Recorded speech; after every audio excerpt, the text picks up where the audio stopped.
रश्मि पांडे का मृत शरीर लखनऊ की संपत नहर के किनारे मिला। रश्मि +2+ इन्वेस्टमेंट्स नाम की एजेंसी में काम करती थी और वो इस कंपनी की बेस्ट एम्प्लॉय थी। इस कंपनी में उसके साथ काम करने वाली उसकी एक प्रतिद्वंदी पायल त्यागी थी जो रश्मि से जलती थी। हम बता रहे हैं ये रश्मि बहुत ही चालू लड़की है। रश्मि के बारे में चौंका देने वाली बातें सामने आने वाली थी। उसने अपने बालापुर गांव का घर 2 अलग-अलग लोगों को बेचा था।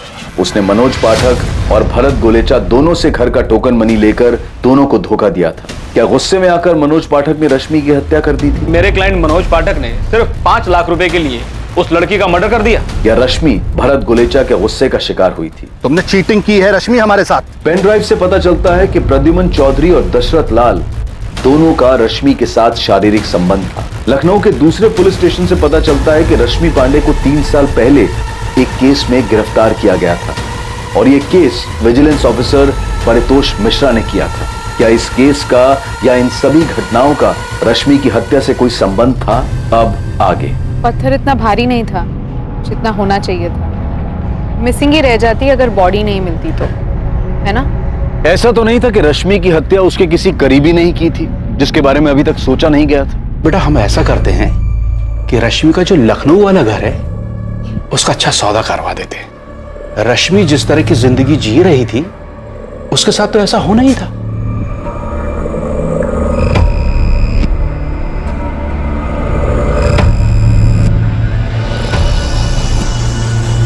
फोन पर बताने लायक बात होती तो आपको पुलिस स्टेशन नहीं बुलाते प्रद्युमन जी। वैसे आपको पुलिस स्टेशन बुलाकर पूछताछ करने के लिए हमारे पास डीजीपी साहब के ऑर्डर है। देखिए हम उस लड़की को जानते जरूर थे लेकिन उसके मर्डर में सवाल हम करेंगे प्रद्युमन जी, आपको सिर्फ जवाब देना है। इंस्पेक्टर हम आपके बताए हुए टाइम पर आ जाएंगे, लेकिन आपसे एक रिक्वेस्ट है, आपको जो कुछ भी मिला है प्लीज मीडिया में उसे लीक मत कीजिएगा। आप बिल्कुल बेफिक्र रहिए दशरथ जी, हमें वीडियो मीडिया में लीक करने का कोई शौक नहीं। हमें बस रश्मि के मर्डर केस से मतलब।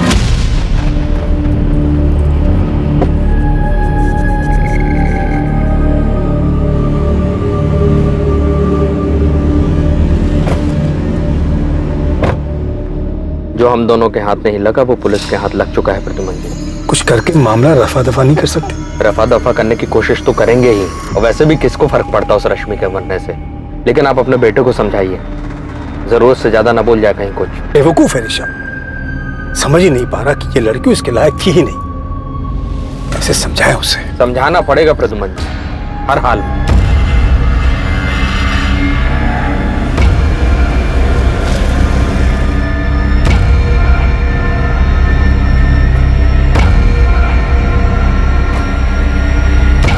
परितोष मिश्रा,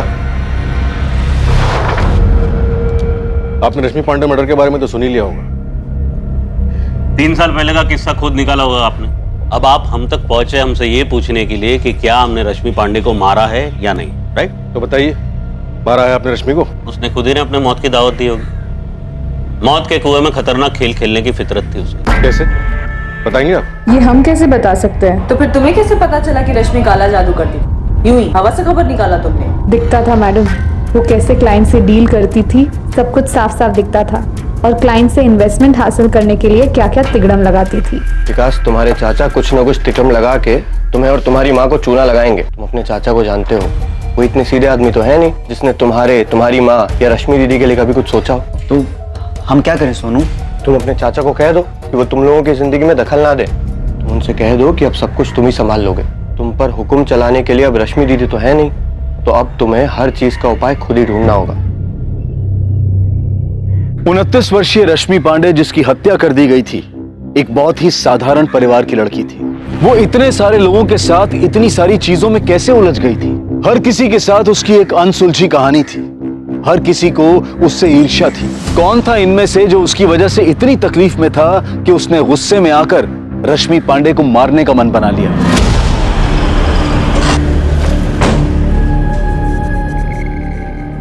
हमें वीडियो देखने की कोई जरूरत नहीं है। हम जानते हैं हमारे पिता रश्मि किस हद तक जा सकते थे। तो फिर बताओ मुझे, क्या कर रही थी रश्मि? और क्या कर रहे थे तुम? और क्या कर रहे थे तुम्हारे फादर प्रद्युमन चौधरी? और क्या कर रहे थे उनके राइवल दशरथ लाल? रश्मि को समझने में हमसे भूल हो गई। बाकी लोगों की तरह उसने हमारा भी इस्तेमाल किया। पैसे चाहिए थे बस उसे। रश्मि, हमारे पास तुम्हारे लिए एक सरप्राइज है। हमें इसी का इंतजार था ऋषभ। तुम्हें पता नहीं कि हम कितने एक्साइटेड हैं।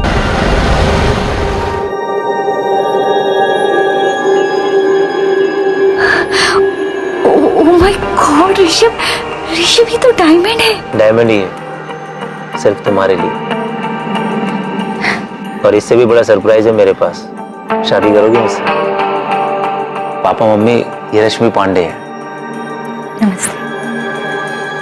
हम इनसे शादी करना चाहते हैं। तुम करते क्या हो रश्मि? हम एक इन्वेस्टमेंट कंसल्टेंसी एजेंसी में काम करते हैं सर, और हम वहाँ के सेल्स मैनेजर हैं। और सबसे ज्यादा सक्सेसफुल भी। और तुम्हारे माता पिता क्या करते हैं? तुम रश्मि से शादी करना चाहते थे, लेकिन ये बात हमें ना तो रश्मि की माँ ने बताई, ना ही उसके चाचा ने, और ना ही उसकी फ्रेंड सुप्रिया ने। कोई आपको क्यों बताता? रश्मि ने तो अपनी माँ को खुद बताया था कि उसने हमारा इस्तेमाल हमारे पिता तक पहुंचने के लिए किया है। लेकिन किस लिए पहुंचना चाहती थी वो तुम्हारे पिता तक? क्या लेना देना था उसका उनके साथ? वही जो पारितोष मिश्रा के साथ लेना देना था। खुशहाल परिवार था हमारा, बीवी थी, बच्ची, सब कुछ अच्छा चल रहा था। हमसे ही गलती हो गई। परितोष, आज के बाद जी और हमसे मिलने की कोशिश भी मत करना, तुम समझे? गीता प्लीज प्लीज मेरी बात सुनो, ऐसे छोड़ के हमारी जिंदगी से दूर रहो परितोष। हमने डिवोर्स के लिए केस फाइल कर दिया है, अब तो बस एलिमोनी देने के लिए तैयार है ना।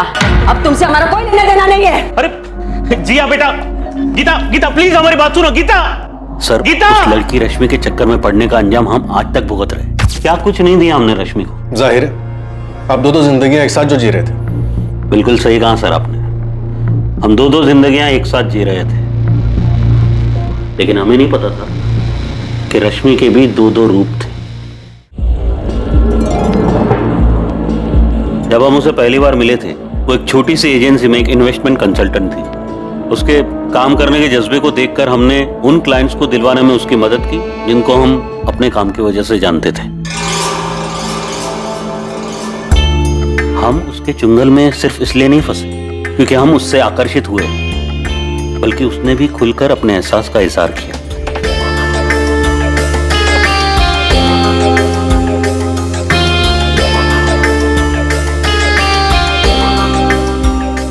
ये लो रश्मि, खास तुम्हारे लिए। अब तुम इससे जो चाहे खरीद सकते हो। पर पारितोष, तुम क्यों कर रहे हो सब हमारे लिए? कोई बात नहीं, अगर तुम्हें पसंद नहीं तो मैं रख लेता हूँ। I love you Paritosh. I love you too. हम एक तौरी जिंदगी जी रहे थे और हमें बुरा भी लगता था कि हम अपनी बीवी को धोखा दे रहे हैं। एक तरफ हम एक अच्छा पति और अच्छे पिता की भूमिका निभा रहे थे, और दूसरी तरफ एक प्रेमी, एक ऐसा व्यक्ति जो सपनों वाली जिंदगी जी रहा था। परिवार और एक जवान प्रेमी का एक ही वक्त में दोनों का आनंद ले रहा था। बहुत ही अजीब, बहुत ही स्वार्थी इंसान लग रहे होंगे आपको, पर सर यकीन मानिए हमारा, हम बहुत ही शर्मिंदा है हमारे किए। हमें इस बात का एहसास ही नहीं था कि रश्मि की वजह से हमारी जिंदगी तबाह हो जाएगी। हमने तो एक कोठी खरीदी थी उसकी, वो रमेश विहार वाली। हाँ, हम उसके लिए कभी पैसों की परवाह नहीं करते थे।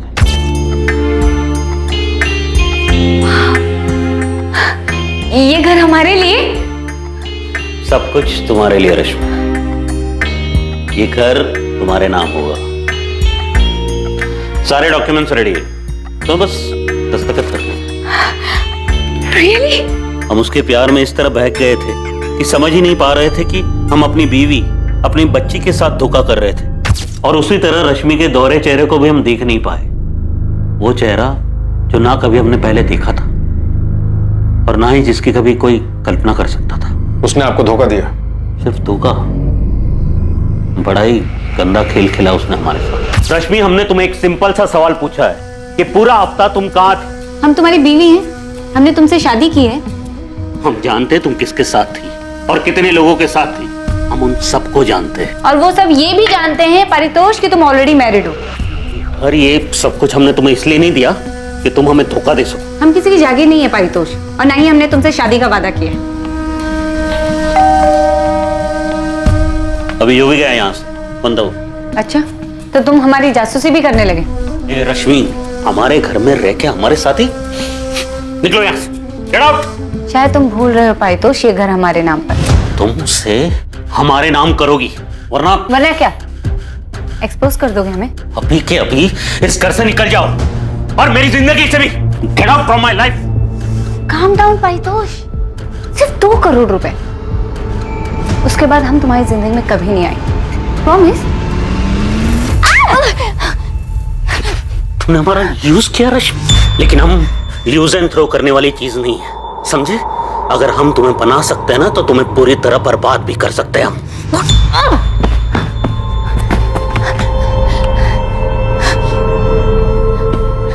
अब मारो, हम मारो पारितोष, मारो ना। ये क्या कर रही हो तुम? 2 करोड़ पारितोष। देखो देखो माँ, वहाँ हमने कैमरा सेट किया है। क्या? जी हाँ, इस बेड पर जो कुछ तुमने हमारे साथ किया है वो सब रिकॉर्डेड है। रेप के केस में अंदर करवा देंगे हम तुम्हें। इस्तेमाल किया है तुमने हमारा पारितोष, शादी के नाम पे धोखा दिया है हमें। ये घर भी तुमने हमें बेवकूफ बनाने के लिए हमारे नाम पर किया है। ये वीडियो हम पुलिस और मीडिया को दे देंगे, फिर देखते हैं कौन किसको बर्बाद करता है। 2 करोड़ पारितोष, 2 करोड़, वरना हम ये वीडियो वायरल कर देंगे। तुम्हें पता भी नहीं पारितोष कि जो हम चाहते हैं उसे पाने के लिए क्या क्या कर सकते हैं। हाँ, रश्मि सब कुछ रिकॉर्ड करती थी, सब कुछ पहले से प्लान किया हुआ था उसने। बहुत ही शातिर लड़की थी। तो आप कौन से संत हो? नहीं सर, हम संत नहीं, बहुत बड़े चंट हैं। लेकिन इस बात की उसे खबर नहीं थी कि हम क्या क्या कर सकते थे। इससे पहले कि वो ब्लैकमेल करके 2 करोड़ मुझसे मांगती, मैंने उसकी सारी बातें अपने मोबाइल में रिकॉर्ड कर रखी। वो हमें मात दे इससे पहले हमने उसे मात दे। रश्मि, तुम हमें इस तरह ब्लैकमेल नहीं कर सकती। अगर तुम चाहते हो कि हम तुम्हें ब्लैकमेल ना करें तो पारितोष 2 करोड़ दे दो। तुम्हारे पास कल तक का टाइम है। अगर कल तक 2 करोड़ नहीं दिए तो हम तुम्हारे खिलाफ रेप केस कर देंगे और मीडिया को फुटेज दे देंगे। ये सरासर ब्लैकमेल है रश्मि। ये तो तुमको करना ही पड़ेगा। तुम हमें 2 करोड़ दो और हम दोबारा तुम्हारी जिंदगी में कभी नहीं आएंगे। किस आधार पर आपने हमें गिरफ्तार किया सर? उस आदमी ने हमारा इस्तेमाल किया, शादी के नाम पर झूठा वादा करके फिजिकल रिलेशन बनाए, धोखा दिया हमें, और उस पारितोष के खिलाफ रेप केस दर्ज करने के बजाय आप हमें पूछताछ के लिए लेकर आए। तुम्हारे ब्लैकमेल के सारे कॉल रिकॉर्डिंग पारितोष के पास है। तुम्हें क्या लगा था अपने वीडियो की रिकॉर्डिंग के जरिए उसे फंसा दोगे, लेकिन उसे धमकाने और ब्लैकमेल के जुर्म में तुम गिरफ्तार हो। क्या बकवास है ये? गलत किया उसने हमारे साथ। हम पारितोष के खिलाफ रेप का केस फाइल करेंगे। सर कहाँ जा रहे हो? सर सुनिए तो, सर हम उसे कोर्ट तक घसीट कर लेकर आएंगे, उसकी वीडियो वायरल कर देंगे, उसकी मदद करने और हमारे साथ जबरदस्ती करने के लिए हम आपके खिलाफ भी केस दर्ज करेंगे। रश्मि ने जो किया हमारे साथ, उससे हमारी जिंदगी, हमारा परिवार, सब कुछ तबाह हो गया। 7 अक्टूबर की रात को आप कहाँ थे? घर पर थे, अकेले शराब पी रहे थे, जो रोज पीते हैं हम ऑफिस से आने के बाद। हमारी बात मानिए सर, वो बहुत ही शातिर थी और हम यकीन के साथ कह सकते हैं कि उसको उसी की तरह किसी ने बड़े शातिर अंदाज में फंसाकर मार डाला हो। बहुत ही चालाक समझती थी खुद को, ओवर कॉन्फिडेंट। यही उसकी सबसे बड़ी गलती थी। रश्मि से प्यार करते थे, लेकिन जब हमें पता चला वो हर चीज में हेरा फेरी करती है, उसकी नजर में रिश्तों की कोई अहमियत नहीं थी, तब हमने रिश्ता तोड़ दिया। ये हमें बहुत जल्द पता चल जाएगा कि तुम्हारा ये दर्द था या गुस्सा जिसकी वजह से तुमने रश्मि का मर्डर कर दिया। रश्मि की हत्या से पहले उसके फोन की लास्ट लोकेशन VIP एन्क्लेव थी। VIP एन्क्लेव, जहां पर तुम्हारा घर है और तुम्हारे पिता के राइवल दशरथ लाल का भी। जब हमें पता चला कि उसके संबंध हमारे पिता के साथ थे, हम उसे पूरी तरह चोट पहुंचाना चाहते थे, लेकिन हमें कभी समझ में नहीं आया कि रश्मि अपनी जिंदगी के साथ चाहती क्या थी। पता नहीं हम उसके पीछे पड़कर अपनी जिंदगी क्यों खराब कर रहे थे। रश्मि 3 महीने के लिए एक्सटॉर्शन के केस में जेल गई थी। इधर ऋषभ के साथ शादी करने वाली थी और उधर ऋषभ के फादर प्रद्युमन और प्रद्युमन के राइवल दशरथ लाल के साथ अलग ही गुल खिला रही थी। और उससे पहले परितोष मिश्रा के साथ। ऐसा कैसे कि उसकी माँ, भाई, चाचा को इस बारे में कुछ पता ही नहीं था? क्या ये मुमकिन हो सकता है? कल्याणी, हमने विकास से बात कर ली है। हम लोग बहुत आराम से इसका हल ढूंढ लेंगे। अगर रश्मि ने मनोज और भरत के साथ में कोई धोखाधड़ी की है, वो भी हम संभाल लेंगे। तुम बेफिक्र रहो। क्या रश्मि पांडे की हत्या का मकसद उसका इस तरह लोगों से पैसे हथियाने को रोकना था, या किसी को रश्मि के काम करने के तौर तरीकों से जलन थी जो उनकी कामयाबी के रास्ते का कांटा बन रहे थे? रश्मि एक खतरनाक खेल खेल रही थी। आखिर वो कौन था जिसके रास्ते की रुकावट बन गई थी रश्मि? हम इस बात से इनकार नहीं करेंगे कि रश्मि हमें परेशान कर रही थी और हमने ये बात कभी छुपाई भी नहीं। वीरेंद्र सर से कई बार हमने इस बारे में बात की। मैम, हम ये भी जानते हैं कि रश्मि ब्लैकमेलिंग के केस में एक बार अंदर जा चुकी और हमें इस बात पे पूरा भरोसा है कि रश्मि अपनी बॉडी का इस्तेमाल करती थी और क्लाइंट से इन्वेस्टमेंट लाती थी, सारे बड़े बड़े क्लाइंट्स। लेकिन वो क्लाइंट्स रश्मि के लिए सिर्फ क्लाइंट्स नहीं थे, वो कुछ और भी थे। पायल, हमने तुम्हारे ऑफिस कलीग ध्रुव से बात की क्योंकि हमने ये कहा था कि रश्मि की लाश पानी के ऊपर आ गई, वरना मिसिंग ही रह जाती। अगर आपको लगता है कि ऐसा कहने से हम रश्मि के मर्डर में इन्वॉल्व है या हमने उसका मर्डर करवाया है तो माफ कीजिए, हमने ये बात सिर्फ इसलिए की क्योंकि ये बात साफ है, जो भी रश्मि का हत्यारा था उसने बॉडी के साथ पत्थर इसलिए बांधा था क्योंकि वो नहीं चाहता था कि लाश पानी के ऊपर आ जाए। तो फिर रश्मि का मर्डर किसने किया पायल? मैम हमने आपसे पहले भी कहा था, हम मानते हैं हम रश्मि को पसंद नहीं करते थे, जलते थे उससे, लेकिन इसका ये मतलब नहीं कि हम इस हद तक गिर जाए कि उसका मर्डर ही करवा दें। लेकिन रश्मि मर्डर करने के बारे में सोच सकती थी, उसकी ऐसी हरकतों की वजह से उसका मर्डर हुआ होगा। कर्मा मैम, कर्मा। जावेद, कुछ हाथ लगा? एक बाबा है, अपने आप को काली बाबा बोलता है। उसके पास जाती थी क्या रश्मि पांडे? हाँ, मैंने ज्यादा पूछताछ की नहीं क्योंकि उसको भनक लग जाती तो वो भाग जाता। कहाँ मिलेगा ये काली बाबा गोविंद? स्टेशन के पास वाले मार्केट एरिया मैडम, वहीं बैठा है। एड्रेस भेज रहा हूँ, अभी भी वहीं मिलेगा ये बाबा। जो बात थी हम साफ साफ बता रहे हैं। हाँ, हमारे और रश्मि के बीच में शारीरिक संबंध है, जिसको रिकॉर्ड करके वो आपको ब्लैकमेल करने लगी। कौन से ब्लैकमेल? ब्लैकमेल उसे किया जाता है जो कुछ देने से इनकार करता है इंस्पेक्टर। वैसे हमको पहले से पता था कि वो लड़की रिकॉर्डिंग करती है। तो आपको लॉकर के बारे में भी पता होगा? नहीं, हमको किसी लॉकर के बारे में कुछ पता नहीं था, लेकिन उस लड़की ने पारितोष मिश्रा के साथ जो किया वो भी हमको पता था। अब आप खुद सोचिए कि इतना सब जानने के बाद भी बिना बैकग्राउंड चेक किए हम उसके पास जाते। बैकग्राउंड चेक करने के बाद भी आपने उसको अपने साथ बेडरूम में वीडियो बनाने दिया? प्रद्युमन जी, चुपचाप आप रश्मि पांडे को पैसे देते रहे और बदले में आपने उससे वीडियो रिकॉर्डिंग की मांग नहीं की। मांग इसलिए नहीं की क्योंकि हम जानते थे कि वो इसका हमारे खिलाफ इस्तेमाल नहीं करेगी। क्यों? उसने ऐसी गारंटी दी थी आपको? देखिए क्या है, उसे जो पैसे चाहिए होते थे हम उसे दे देते थे, इसलिए हम जानते थे कि वो बस वीडियो रिकॉर्डिंग करके रखती थी, उसका इस्तेमाल नहीं करती थी। देखिए, हम एक बात साफ साफ बता देते हैं, हाँ, रश्मि को पैसा देने का सिलसिला ब्लैकमेलिंग के बाद ही शुरू हुआ था। जब आपको पता ही नहीं था कि वो वीडियो रिकॉर्ड करके? हाँ, पता नहीं था कि उसने रिकॉर्डिंग की थी।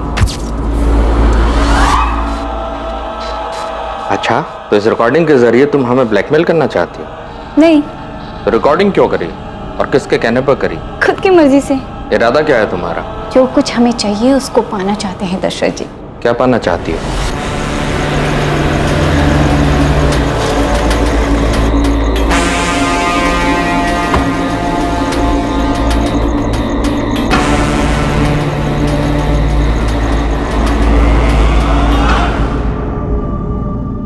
क्या प्रद्युमन ने इस लड़की के साथ मिलकर हमारे खिलाफ चाल चली है? हमें एक दिन भी नहीं लगा ये पता करने में कि प्रद्युमन ही है जो रश्मि को हमारे खिलाफ इस्तेमाल कर रहा है। और वो आप दोनों के लिए सरदर्द बन गई, राइट? बेवकूफ है हमारा बेटा। उस लड़की के बारे में कुछ जाने बगैर उसने उसे डायमंड रिंग दे दी, पर हमें रश्मि के बारे में पता करने में जरा सा भी वक्त नहीं लगा। वो किस तरह की लड़की है, उसका पास क्या है। हम उसके पास सिर्फ इसलिए गए थे ताकि जान सके कि उसका इरादा क्या है। और उसने बस ऐसे ही आपकी वीडियो बना ली। तुम मेरे बेटे के पीछे क्यों पड़ी हो? जाहिर है उसे शादी तो करना चाहती नहीं। तो और क्या हो सकता है सर? क्या ऋषभ को पता है कि तुम एक्सटॉर्शन के केस में कई महीने जेल में बिता चुके हो? अभी बात तुम ऋषभ को बताओगी या हमें बताना पड़ेगा? तो आप यही चाहते हैं ना कि हम आपके बेटे को छोड़ दें? स्मार्ट हो रश्मि, और जल्दी समझ गए। बिल्कुल सही कहा आपने। ऋषभ हमसे प्यार करता है, लेकिन हम ऋषभ से शादी करना चाहते हैं। यहाँ बिल्कुल गलत है।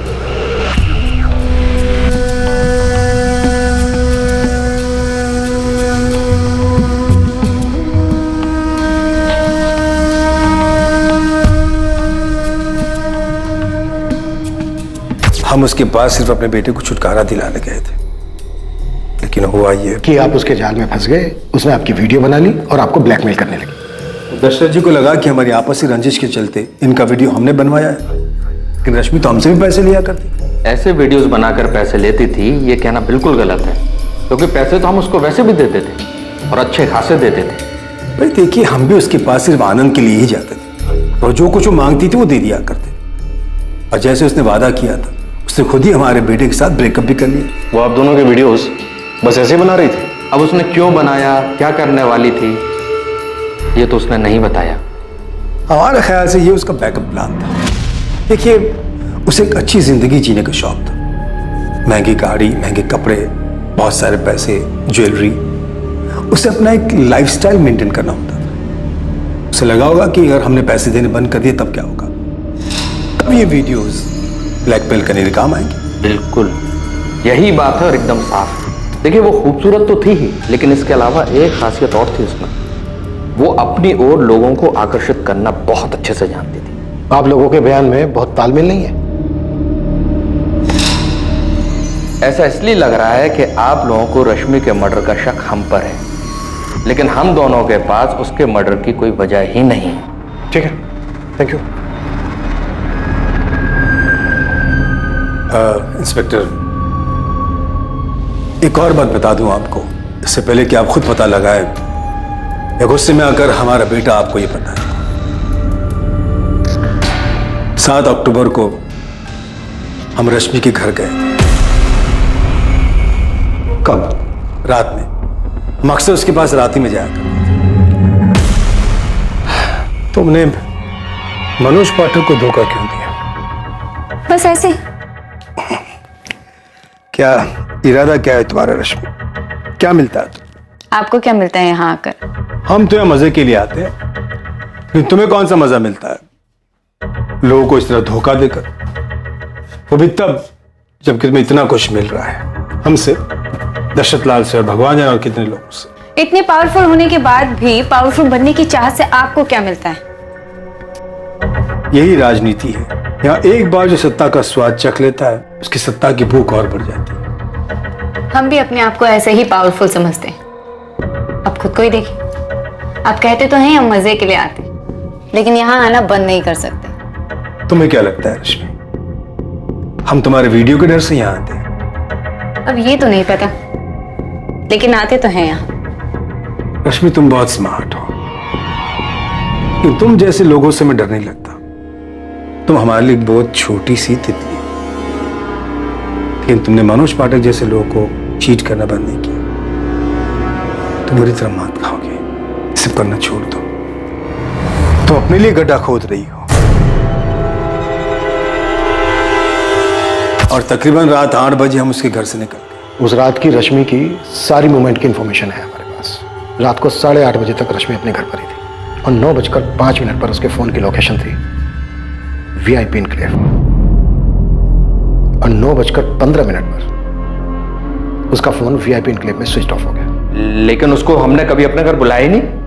ना ही कभी हमने अपने घर बुलाया। आप तो हमारे बेटे के बारे में जानते ही। उस रात रश्मि को किसी ने फोन नहीं किया, और न ही रश्मि ने किसी को किया, पर उस रात रश्मि घर से बाहर निकली थी। और प्रद्युमन जी, आप अब बता रहे हैं कि उस रात आप रश्मि से मिले थे? ये सच है, इसलिए बता दें। प्रद्युमन जी, आप उस लड़के से मिलने गए थे, ये बात आप खुद बताकर अपनी जान छुड़ा रहे हैं। अरे देखिए क्या है, ऋषभ हम पे नजर रख रहा था, उसने हमें देखा था, तो फिर इस बात को छुपाने का कोई मतलब ही नहीं था। प्रद्युमन जी, आपका बेटा उस लड़की के इश्क में था। उसकी आपसे नाराजगी की वजह से कहीं ऐसा तो नहीं कि आपके वहां से निकल जाने के बाद रश्मि को लेकर निकला और जानबूझकर हमारे घरों की लोकेशन की तरफ गया ताकि हम दोनों को फंसा सके? हो सकता है ऐसा। हमारे पापा तुम्हारे घर क्या कर रहे थे? हाथ छोड़ो हमारा ऋषभ, हमें दर्द हो रहा है। डर तो हमें भी हुआ था जब पापा ने हमें तुम्हारी बातें बताई। पारितोष मिश्रा वाली बात तुमने हमें क्यों नहीं बताई? पापा ने हमें यह भी बताया कि तुम हमसे शादी नहीं करना चाहती हो। हाँ, हम तुमसे शादी नहीं करना चाहते ऋषभ। तुमने हमारे साथ ऐसा क्यों किया? हमारे साथ ही क्यों? नहीं करना चाहते हम तुमसे शादी ऋषभ, और अगर जानना चाहते हो तो सुनो, तुम्हारे पापा का फिजिकल रिलेशन है हमारे साथ। तो रश्मि की last phone location VIP enclave में दिखा के या तो कोई प्रद्युमन और दशरथ इन दोनों पॉलिटिशियंस को फंसाने की कोशिश कर रहे हैं, या फिर ये दोनों को स्टोरी बना रहे हैं। ये भी पॉसिबल है कि ऋषभ रश्मि से अपना बदला और अपने पिता पर गुस्सा दोनों एक साथ निकाल रहा हो। I mean, एक तीर से दो निशाने। पर मुझे लग रहा है कि हमें रश्मि के परिवार वालों से एक बार पूछताछ करनी चाहिए। उसके साथ लखनऊ में इतना कुछ हो गया और उन लोगों को कुछ पता ही नहीं।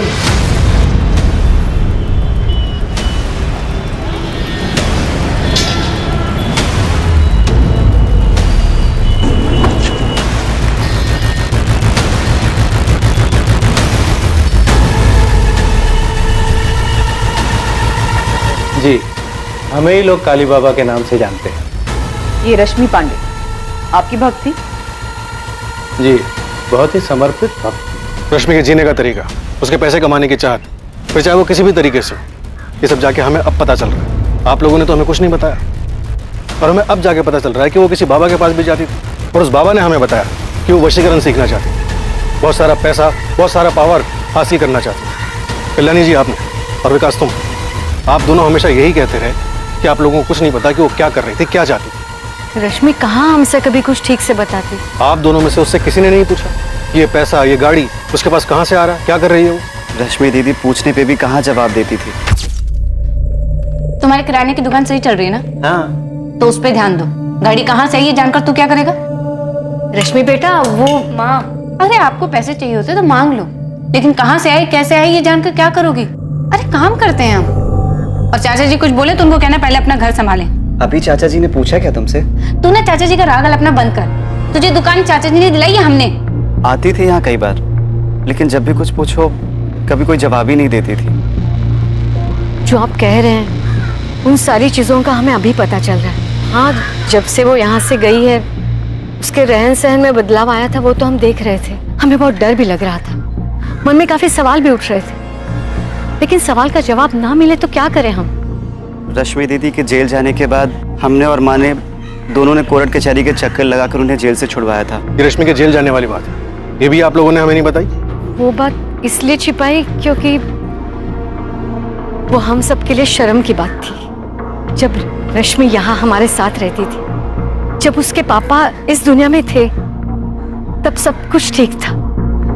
जैसे वो शहर गई बहुत बदल गई। उन्हें इतना गुरूर क्यों था और वो इतने पैसे और पावर का क्या करना चाहती थी, ये हमें नहीं पता साहब। रश्मि पांडे ने जिस बाबा की मदद ली थी, उस बाबा से पुलिस द्वारा की गई पूछताछ से कुछ हैरान कर देने वाले तथ्य सामने आने वाले थे। हर वो चीज जो रश्मि हासिल करना चाहती थी, वो रश्मि की तरह ही रहस्यमयी होती जा रही थी। ये भी एक रहस्य था कि उसकी हत्या कैसे हुई और किसने की उसकी हत्या। रश्मि को वो पावर्स किस लिए चाहिए थे? लोगों को अपने वश में करने के लिए। किन लोगों को वो अपने वश में करना चाहती थी? वो पॉलिटिशियन दशरथ लाल या प्रद्युमन चौधरी। रश्मि क्या चाहती थी इन दोनों से? Political power? हमें इसकी कोई जानकारी नहीं। ओ काली बाबा, इस लड़की का मर्डर हुआ है और हमें पता चला है कि ये काला जादू करती थी, और अभी आपने बताया कि वशीकरण सीखना चाहती थी, तो सीधे सीधे बताइए ना, वशीकरण किस लिए सीखना चाहती थी? चाहती क्या थी ये लड़की? किसको वश में करना चाहती थी? अरे हम थोड़ी पूछते हैं हर किसी से कि तुम किस पे हावी होना चाहते हो। वो आई थी सीखने के लिए कि दूसरों को अपने वश में कैसे किया जाता है। वो कई महीनों तक इस विद्या को सीखने के लिए आई और हमने उसे सिखाया भी। वो बताती थी कि हमने उसे जैसा ध्यान करने सिखाया था, वो नियमित रूप से वैसा ही ध्यान करती थी। जिस तांबे के सिक्के के बारे में आप बात कर रहे थे, वो सिक्का आपको रश्मि के पास मिला?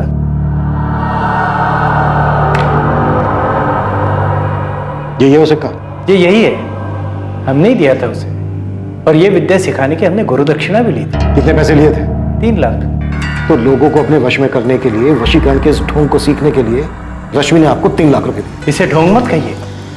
आपकी नजर में ढोंग होगा, पर शक्तियां होती है। अब आप खुद ही देख लीजिए, रश्मि के कत्ल की आप छानबीन कर रहे हो, लेकिन किसी नतीजे पे नहीं पहुंचे आप। आपको ऐसा नहीं लगता कि कोई व्यक्ति अपनी शक्तियों द्वारा आपको गोल गोल घुमा रहा है? ओ बाबा बस। और ये मेंढक भी इसी नौटंकी का सामान था? आप गलत कह रहे हैं। बाबा मैं जितना पूछ रहा हूं ना, सिर्फ उतना जवाब दो। ये मेरा नहीं है, ये चाइनीज माल है। चाइनीज बाबा? चाइनीज बाबा नहीं, चाइनीज माल। तो ये मेंढक आया कहां से उसके पास? हमें क्या पता, उसने हमसे ही थोड़ी संपर्क किया होगा, और भी बाबाओं से संपर्क किया होगा।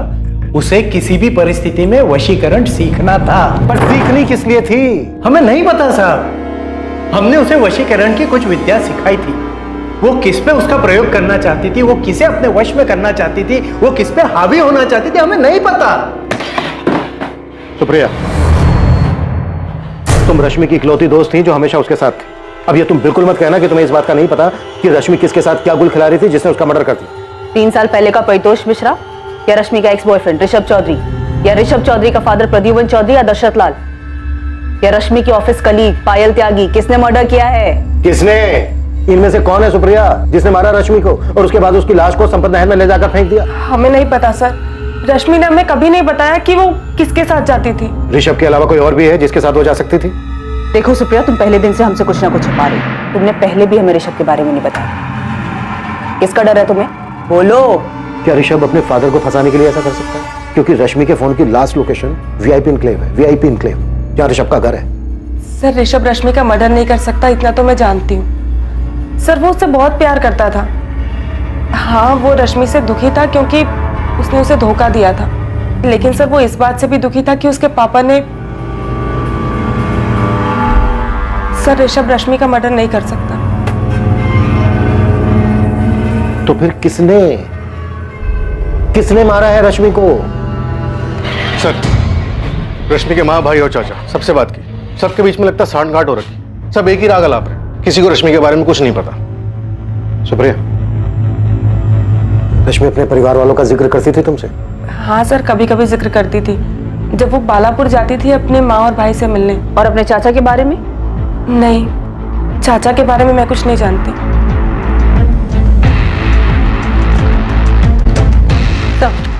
पायल त्यागी, ऋषभ चौधरी, परितोष मिश्रा और दशरथ लाल, इन चारों में से किसी के भी फोन की लोकेशन रश्मि के घर के आसपास या फिर संपत नहर का नहीं दिखा रहा है। प्रद्युमन चौधरी? प्रद्युमन चौधरी के फोन की लोकेशन तो रश्मि के घर का ही दिखा रहा है, पर उसने तो खुद ही बोला था कि उस रात वो रश्मि के घर पे ही था। कहीं इस प्रद्युमन ने तो रश्मि को नहीं मारा और हमें घुमा रहा है। तो कैमरा रिकॉर्डर घर से गायब है, इसके पीछे प्रद्युमन चौधरी ही लग रहा है। पहले उसने रश्मि को मारा होगा, फिर गाड़ी में ले जाके संपत नहर में फेंक दिया होगा और किसी और से अपना फोन वापस घर भेज दियो। प्रद्युमन चौधरी का पर्सनल गार्ड है अफजल शेख, उसको उठा के पूछें। मारा उसी ने है जिसे पता था कि रश्मि के बेडरूम में कैमरा लगा है, और वो ये भी जानता था कि रश्मि ब्लैकमेल करने के लिए रिकॉर्डिंग करती है। ये पक्की बात है कि रश्मि का मर्डर उसके घर पर ही हुआ है, वो भी उसके बेडरूम में। और किलर कोई सुराग नहीं छोड़ना चाहता, इसलिए उसने कैमरा रिकॉर्डर निकाल लिया, क्योंकि उसमें मर्डर की घटना रिकॉर्ड हो गई। सर, रश्मि का पहला शिकार परितोष मिश्रा, जिसने उसे घर खरीद के दिया था, उसे पता था कि बेडरूम में कैमरा लगा हुआ। देखो वहाँ हमने कैमरा सेट किया है। प्रद्युमन चौधरी और दशरथ लाल को भी पता था कि रश्मि के बेडरूम में कैमरास लगे हुए, और उन्हें यह भी पता था कि रश्मि उनकी रिकॉर्डिंग रखती थी। और सर, रश्मि का एक्स बॉयफ्रेंड ऋषभ, उसे भी पता था कि रश्मि उसके पिता के साथ क्या कर रही थी। इससे यह पता चल रहा है कि अगर इनमें से किसी ने किया होता तो वो डीवीआर के साथ साथ कैमरास भी निकाल के ले जाता। वो हमारे लिए कोई ऐसा सुराग, डिवाइस या लॉकर नहीं छोड़ता जिसमें हमें पेन ड्राइव जैसा सबूत मिलता, क्योंकि ये सब जानते थे कि रश्मि रिकॉर्डिंग करती थी, और इस रिकॉर्डिंग की वजह से वो इन लोगों को ब्लैकमेल भी कर रही थी। तो वो रश्मि की ऑफिस कलीग पायल त्यागी, पायल रश्मि से नफरत करती थी, तो फिर रश्मि पायल को अपने घर के अंदर क्यों आने देगी? और सर, रश्मि को मार के सुप्रिया को क्या मिलेगा?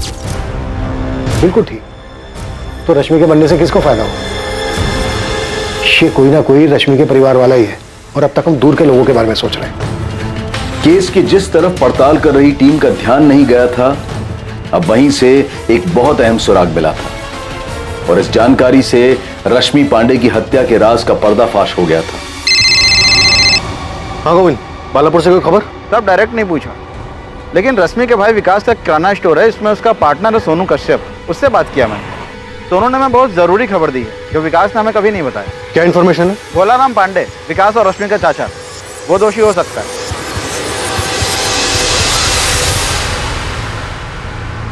हमें यहाँ इस तरह से लेकर क्यों आए हैं? बैठो भोलाराम, बैठो। नहीं, पहले आप बताइए कि बात क्या है। आपके लोग ऐसे ही आए और उठाकर यहाँ ले आए? भोलाराम, आपने विकास से कहा था कि आप रश्मि के पैसे और उसकी लखनऊ वाली कोठी का अच्छा सौदा करवाकर सब कुछ सेटल कर दो। बड़े आराम से वहां विकास को अपने लपेटे में ले रहे थे तुम। लपेटे में? क्या कह रहे हैं आप? वो मेरा भतीजा है, थोड़ा भोला है, इसीलिए मैंने कहा था। भोला है तो फिर आपके नीचे दबा हुआ है।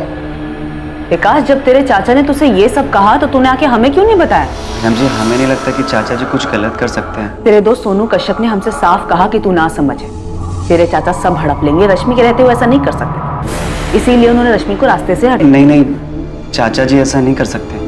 और अगर किया है विकास, और ये बात तुझे पता है, तो तू अपनी बहन के हत्यारे को बचा रहा है। विकास, ये बात जानता है ना तू? क्या ये रश्मि की मनमर्जी थी जिसने आपको ये काम करने के लिए उकसाया? क्या फिर अपने बेटे दीपेश के थप्पड़ का अपमान बर्दाश्त नहीं कर पाए और मरवा दिया रश्मि? दीपेश को थप्पड़? हाँ, थप्पड़। विकास ने हमें बताया कि रश्मि ने दीपेश को थप्पड़ मारा था, और इस बात का गुस्सा आपको भी था और दीपेश को भी। हमारी बात कुछ भी बोले वो अलग बात है चाचा जी, लेकिन आप किस हक से हमारे घर के मामलों में दखल दे रहे हैं? रश्मि, अपने चाचा जी से ऐसी बातें मत करो। सब तुम्हारा ही किया धरा है कल्याणी। आज हमारे भाई सब जिंदा होते तो इसकी हिम्मत नहीं होती ऐसी बात करने की। और इन्हीं हरकतों की वजह से हमें उल्टा सुल्टा सुनना पड़ता है। क्या बातें सुननी पड़ती हैं दीपेश? सुनो रश्मि, अब तुम यही गांव में रहोगी, कोई जरूरत नहीं है लखनऊ जाकर कोई काम करने की। ये लक्ष्मी तो देखो कैसे कैसे कपड़े। तो आप अपनी आंखें बंद कर लीजिए ना चाचा जी। हमें क्या करना चाहिए क्या नहीं करना चाहिए उसके लिए हमें आपकी परमिशन नहीं चाहिए। ऐसे कपड़े पहनती हो, गांव के लोग तुम्हारे चरित्र पर सवाल उठाते, जानती हो तुम? रश्मि, जब कोई हमारे बारे में ऐसी बातें कहे ना तो ऐसा थप्पड़ मारना चाहिए दीपेश, ना कि चुपचाप सुनना चाहिए। अब तुम और चाचा जी निकलो यहाँ से, क्या करना है वो हम खुद देख लेंगे। ये आंखें ना किसी और को दिखाना दीपेश, मुझे नहीं। आप कहना क्या चाह रहे हैं? 3 साल पहले जो तू मैं हुई थी उसके बदले अब हमें जाकर ये सब। दीपेश, तेरे मुंह से सुनना चाहता हूँ सब कुछ। अपना फोन गांव में छोड़कर लखनऊ गया था ना तू 7 अक्टूबर को? अकेले गया था या फिर किसी के साथ गया था? टिप साहब, हमें चीड़ थी रश्मि दीदी से, तो हम उसको मिलने क्यों जाएंगे? तो वो भी 3 साल बाद एक थप्पड़ का बदला लेने के लिए। थप्पड़ की ठेस दीपेश को ही नहीं हमें भी लगी थी, विकास को भी लगी, कल्याणी को भी लगी, हम सबको लगी थी। हम सब रश्मि के व्यवहार से और उसके पहनावे से परेशान थे। तो सबने साथ में मिलकर मारा रश्मि को। आपका बेटा दीपेश, रश्मि की मां कल्याणी और रश्मि का भाई विकास। अरे साहब, ये क्या बात कर रहे हैं आप? हमें तो ये भी नहीं पता था कि रश्मि दीदी लखनऊ में कहाँ रहती है। ना खुद उसके भाई विकास को या उसकी माँ को पता था, तो हम कैसे मारते उसको? आप असली कातिल को तो पकड़ नहीं पा रहे हैं, इसलिए मनगढ़ंत कहानी बना रहे हैं। हमने उसके साथ ऐसा किया था, ये किसने बताया आपको? विकास ने? नहीं, वो बता ही नहीं सकता। पुलिस को मिली एक छोटी सी सूचना के आधार पर रश्मि पांडे के सभी करीबी रिश्तेदारों से पूछताछ के दौरान पता चला कि रश्मि की हत्या में उसके चाचा भोलाराम पांडे और उसके बेटे दीपेश पांडे का हाथ हो सकता है। लेकिन उनके खिलाफ कोई ठोस सबूत नहीं मिल सका। पर पुलिस की टीम के रश्मि के गांव बालापुर जाने से इस केस में एक नया मोड़ आ गया था। इसने दोषी को बेनकाब कर दिया था और ये इस केस की जांच कर रही टीम को बेहद हैरान कर देने वाला था।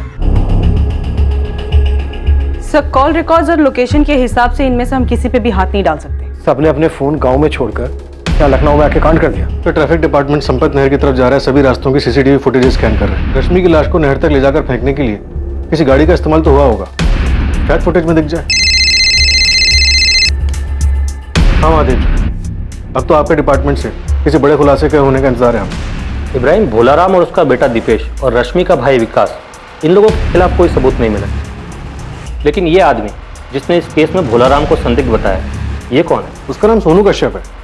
विकास के किराने की दुकान में उसका पार्टनर है वो। एक बार उसे ट्रैक करो, शायद कुछ मिल जाए। हाँ, ये दिखा है इस फुटेज में। 7 अक्टूबर की रात को एक रोड पर जहाँ सीसीटीवी लगा, एक टैक्सी में है, खुद चला रहा है, लेकिन ये संपत नहर वाली रोड नहीं बल्कि लखनऊ की एक रोड।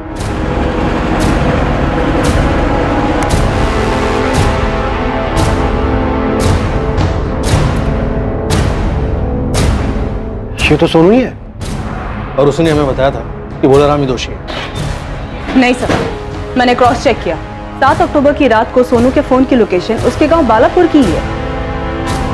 मतलब ये सोनू हमें घुमा रहा है। ये क्या गेम खेल रहा है तू सोनू? लखनऊ में 7 अक्टूबर को तो दिखाए तू, और तू सब कुछ भोलाराम पांडे और उसके बेटे दीपेश पे डाल रहा है। देख बेटा, जब पड़ेगी ना तो बर्दाश्त नहीं कर पाएगा। तो तेरी शक्ल बता रही है कि एक ही थप्पड़ काफी होगा तेरे लिए।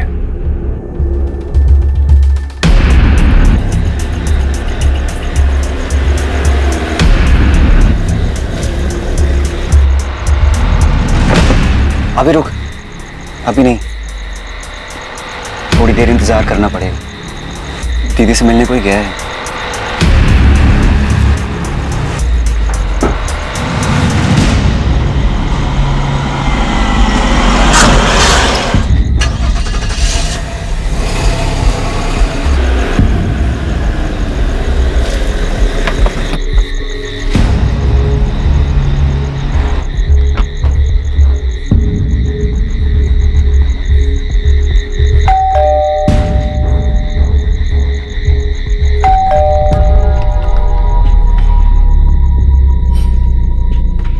विकास, तू यहाँ? वो कुछ काम था दीदी। कैसा काम? वो कुछ पैसे चाहिए थे।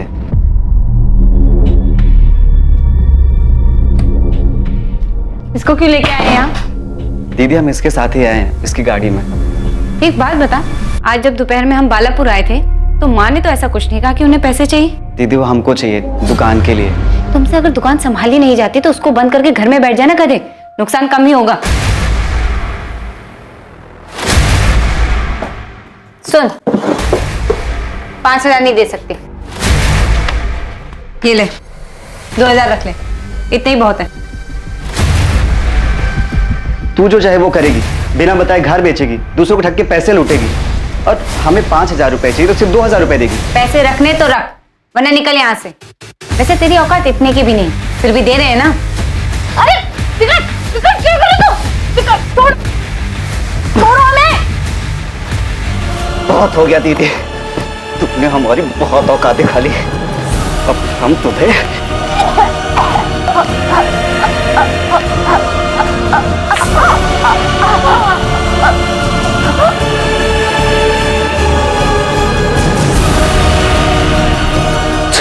चल निकलते हैं यहाँ से। तू वो कैमरा रिकॉर्डर निकाले, जल्दी देख, यहीं कहीं होगा।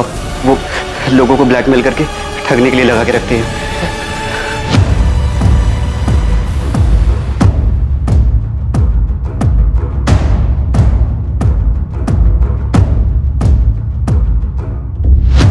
हमें पता था कि लखनऊ के रास्ते पर सीसीटीवी हो सकते हैं, इसीलिए विकास पीछे वाली सीट पर छुप गया। हम जानते थे कि सिर्फ हमें देखकर किसी को शक नहीं होगा कि इस हत्या में कौन कौन शामिल था।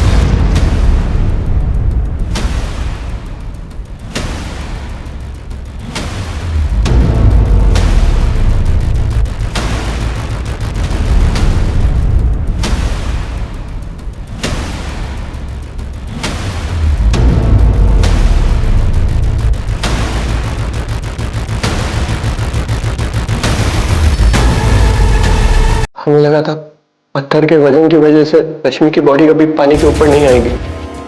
भोलाराम भी शामिल था इस साजिश में? था या नहीं? नहीं, विकास ही अपनी बहन को मारना चाहता था। रश्मि पांडे के छोटे भाई विकास पांडे का नाम इस हत्याकांड में सामने आया था, लेकिन और भी चौंका देने वाली सच्चाई सामने आने वाली थी। हाँ, हमें पता था कि विकास ने ही रश्मि की हत्या की थी। उसने हमें उसी रात बता दिया था जिस रात रश्मि की हत्या करने के बाद उसकी लाश को वो नहर में फेंक के आया था।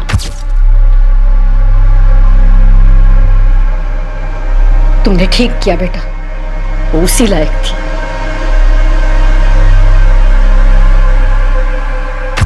हमारे बेटे ने जिसकी हत्या की वो रश्मि अब वो थी ही नहीं जिसे हमने जन्म दिया था, पाल पोस के बड़ा किया था। बहुत झेल चुके थे उसको, बहुत बातें सुन चुके थे उसकी। माना कि वो गलत थी, पर क्या तब भी उसकी हत्या करना सही था? आपके लिए कहना आसान होगा साहब, लेकिन उसने जो किया, उसकी हरकतों को भुगतना हमारे लिए आसान नहीं था। चाचा जी और मुझे गाँव वालों के ताने सुनने पड़ते थे कि तुम्हारी दीदी ऐसी है, उसने ये किया। पर क्या कभी उसने तुम्हें कोई नुकसान पहुंचाया था? हाँ, नुकसान किया। वैसे उसको हमारी कुछ नहीं पड़ी थी, लेकिन जब खुद को जरूरत पड़ती थी तो हमें याद आते थे। और जब भी वो घर आती सबके साथ बहुत बुरा व्यवहार करती थी। चाचा जी, मैं, दीपेश, सबको बहुत खरी खोटी सुनाती थी। खुद तो सारे गलत काम करती थी, लेकिन हमें नाकारा, ढक्कन ये सब बुलाती थी। बोलती थी हम किसी काम के ही नहीं है, जो मुंह में आता था वो सब कुछ हमें बोल देती थी। सारी हदें पार कर चुकी थी और हमने उसे उसके किए की ही सजा दी। तुम कौन होते हो किसी को सजा देने वाले? तुम सिर्फ एक हत्यारे हो जिसने रश्मि की हत्या की है, और तुम्हारे साथ वो तुम्हारा पार्टनर सोनू और तुम्हारी माँ भी हत्यारे ही हैं। हाँ, हम हैं गुनहगार। रश्मि की हरकतों की सजा हम हर दिन भुगत रहे थे। कम से कम उसकी मनमानियों से छुटकारा तो मिल गया, और हमें जिस चीज से आजादी चाहिए थी वो हमें मिल गई। रश्मि पांडे का भाई विकास पांडे, उसके पार्टनर सोनू कश्यप और रश्मि की मां कल्याणी पांडे को इस हत्या के लिए हिरासत में ले लिया गया। इस पूरी कहानी में किसके साथ धोखा हुआ? कोई इंसान कुछ भी पाने के लिए लोगों को धोखा दे सकता है। अपने स्वार्थ और कुछ भी पाने की जिद में वो अपने किसी भी गलत कदम को सही ठहरा सकता है, लेकिन ऐसा करके कोई इंसान कहां तक पहुंच सकता है? रश्मि की हत्या को उसके बुरे कर्मों की सजा बताकर इस अपराध को उचित नहीं ठहराया जा सकता। यह अपराध ही है। झूठ और फरेब इंसान को एक बहुत ही खतरनाक रास्ते पर ले जाता है, जहां वो सिर्फ अपने बारे में सोचता है और दूसरों के साथ वो कितना गलत करता है इस बात का उसे कोई फर्क नहीं पड़ता। लालच और स्वार्थ इंसान के देखने और समझने की क्षमता को खत्म कर देते हैं, जिसकी वजह से वो सही और गलत में फर्क नहीं कर पाता और ये उसके लिए घातक साबित होता है। अब मैं अनूप सोनी आपसे विदा लेता हूं। अगले एपिसोड में रात 10:30 बजे आपसे फिर मुलाकात होगी एक और नए केस के साथ। और याद रखें, क्राइम और आपके बीच में सिर्फ इतना फर्क है कि आप कितने सतर्क हैं। सतर्क रहें, सुरक्षित रहें। जय हिंद।